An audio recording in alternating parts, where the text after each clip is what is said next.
સેવાયજ્ઞ સમિતિએ પંજાબના વતની કુસુમદેવીનું 7 મહિના પછી એમના પરિવાર જોડે સુખદ મિલન કરાવ્યું। પંજાબના લુધિયાણા રહેવાસી કુસુમદેવી ધીરજકુમાર ઉંમર વર્ષ 38 છે। ફેબ્રુઆરી મહિનામાં વાગરા ભરૂચ પાસે રોડ એક્સિડન્ટ થવાથી તેમને સિવિલ હોસ્પિટલ ભરૂચ ખાતે સારવાર માટે મોકલવામાં આવેલ હતા। કુસુમદેવીને પગમાં ફ્રેક્ચર થવાથી પથારીવશ થઈ ગયા હતા, પરંતુ માનસિક રીતે અસ્વસ્થ હોવાથી સારવાર થઈ શકી નહીં। સેવાયજ્ઞ સમિતિના અનાથ ઘરડાંગરમાં કુસુમદેવીને સિવિલ હોસ્પિટલમાંથી આશ્રય માટે લઈ આવ્યા હતા। સેવાયજ્ઞ સમિતિ સંસ્થાના સ્વયંસેવક હિમાંશુ પરીખે કુસુમદેવી સાથે વાત કરી, પરંતુ તેઓ કશું જ બોલતા કે સમજતા પણ ન હતા। ઘણું સમજાવવા છતાં પણ ઓપરેશન માટે તૈયાર ન હતા। આથી માનસિક રોગના ડોક્ટર સુનિલ શ્રોત્રિય પાસે તેમની સારવાર ચાલુ કરાવી હતી। કુસુમદેવીમાં 3 મહિનાની સારવારમાં જ તેનામાં ઘણો ફેર આવવા માંડ્યો હતો। આખરે ઘણા સમય પછી કુસુમદેવીએ આપેલ એડ્રેસ લુધિયાણા, પંજાબનું હતું। સંસ્થાના સ્વયંસેવકોએ લુધિયાણા પોલીસનો કોન્ટેક્ટ કરતા પોલીસે ત્વરિત કાર્યવાહી કરી તેમના પરિવારને શોધી કાઢ્યા હતા। કુસુમદેવીના પતિ ધીરજકુમારના કહેવા મુજબ તેમને 4 બાળકો છે અને 22 જાન્યુઆરી 2025ના રોજથી ગુમ થઈ ગયા હતા।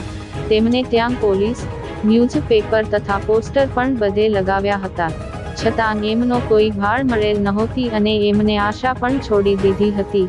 ત્યારબાદ સેવાયજ્ઞ સમિતિએ પંજાબ પોલીસના સહયોગથી કુસુમદેવીના પરિવારને ભરૂચ બોલાવી એમનો મેળાપ કરાવ્યો હતો। સેવાયજ્ઞ સમિતિના સ્વયંસેવકોના અથાગ પ્રયત્નો કરી આવા ઘણા અનાથ લોકોનું તેમના પરિવાર જોડે સુખદ મિલન કરાવેલ છે।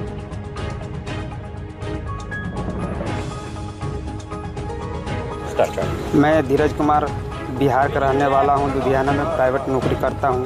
हमारी पत्नी गुम हो गई थी। मैंने बहुत ही कोशिश किया, मैं तो निराश हो गया था, मगर हिमांशु भैया के चलते मेरे को एड्रेस पूछते पूछते, और मैं शुक्रिया उनको करना चाहता हूँ जिन्होंने डॉक्टर, मानसिक रोग के डॉक्टर साहब का नाम मैं नहीं जानता हूँ, फिर भी वो हमारे भगवान के रूप ही थे, जो इनको मेरे वाइफ को बहुत तरह से अच्छा से इलाज करवाए और बोलने का साहस दिया। उन्होंने एड्रेस बताई, फिर हमने एड्रेस लेकर हिमांशु भैया के मोबाइल से पे बहुत ही आग्रह किया और उन्होंने बहुत साहस मेरे को दिया और बहुत ही प्रेफरेंस दिया। उन्होंने आने का भी और जाने का भी, और मुझसे खाना भी खिलवाया और बहुत ही ईमानदारी और निष्कर्म से बहुत अच्छा से सेवा की है।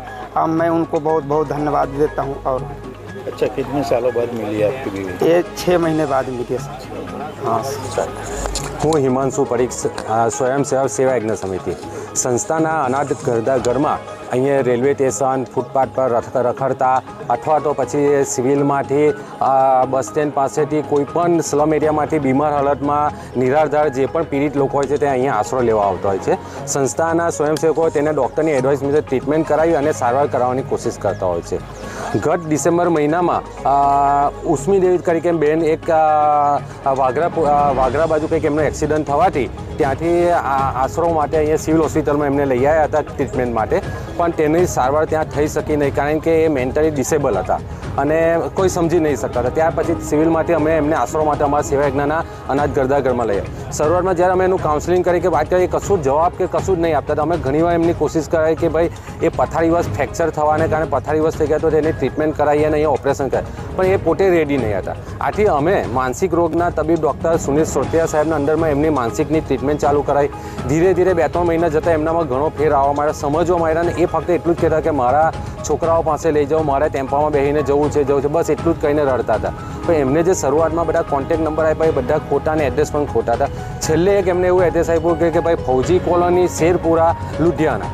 એટલે અમે નેટ પર નાખ્યું તો ચેક કર્યું કે આ પરફેક્ટ છે, તો એ પ્રમાણે અમે લુધિયાણા પોલીસ સ્ટેશનનો કોન્ટેક્ટ કર્યો તો એમને તરત જ અમને બીજે દિવસે એમના પરિવાર જોડે અમારો કોન્ટેક્ટ કરાવી આપ્યો। એમના પરિવારના એમના પતિ ધીરજ કુમાર સાથે વાત થતાં એમને કીધું કે આ મારા પત્ની છે અને અમારા 4 સંતાનો છે, એ પ્રાઇવેટ કંપનીમાં નોકરી કરે છે અને એ માનસિક રીતે થોડા એમની 5 વર્ષે એની દવા પણ ચાલતી હતી, પણ આજ સુધી ક્યારેય ઘર છોડીને આવીને ગયા નહીં હતા। હવે એ નોકરીથી એકવાર ગયા હતા અને સાંજે જ્યારે આવ્યા ત્યારે એમના પત્ની ઘરે નહીં હતા, એટલે એમને ત્યાં ઘણી બધી તપાસ કરી, પોલીસમાં જાણ કરાવી, ન્યૂઝપેપરમાં આપ્યા, ચેનલોમાં પોસ્ટરો બનાવી, અને સિટીમાં સાથે સાથે આજુબાજુ સિટીમાં પણ બહુ તપાસ કરી, પણ એમને કોઈ એમનો એટલે મળ્યા જ ના એમને. અને એમને 1 મહિના પછી આપણા ભરૂચમાંથી એમનો જાન્યુઆરીના ગુમ થયા હતા. ભરૂચમાં આપણે પાસે ફેબ્રુઆરીમાં આવ્યા હતા. એટલે એમ જોઈએ ને કે આજે ઉષ્મી દેવીને જ્યારે ખરેખર એનું સાચું નામ છે કુસુમ દેવી ધીરજ સાવ, અને એવું માનો કે એમના 4 સંતાનો છે, એમના પતિ પ્રાઇવેટમાં નોકરી કરે છે. અને આજે એમ જોઈએ તો આપણે ડૉક્ટર સુનિલ સોટેરા સાહેબના જે માનસિક રોગના તબીબ છે તેમની સારવારથી આવા અમારા અહીંયા અત્યારે 40 થી 45 લોકોની જે સારવાર ચાલે તે ઘણા બધા તમે જોઈ શકો એ સાજા છે, તમને ખ્યાલ પણ નહીં આવે.